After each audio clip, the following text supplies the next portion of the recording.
السلام عليكم ورحمة الله. اهلا بيكم في فيديو جديد. النهاردة هوريكم ازاي بنشد على الارضية الحديد الزجزاج وبنثبته بايه.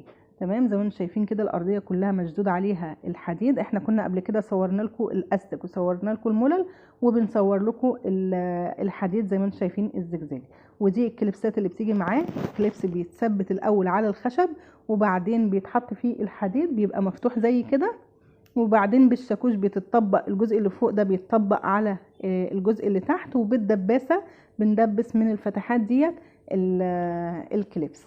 لو مفيش دباسة ممكن الدبابيس اللي هي ال2 سنتي القلاوز ديت تحل محل الدباسة. تمام. ده كده رول الحديد الزجزاج. والصاروخ بنقطع بيه على حسب العرض بتاع الأرضية اللي احنا هنعمله، يعني على حسب المقاس. وبنسيب طبعا زيادة بحيث ان هو يديلي بومبيه عالي شوية كده عشان يديني جودة اعلى في الشغل. ما ينفعش نشد الحديد على الاخر. طبعا اللي عايز تفاصيل اكتر من كده بكتير هيلاقيها موجودة على قناة زوجي، قناة فنون التنجيد.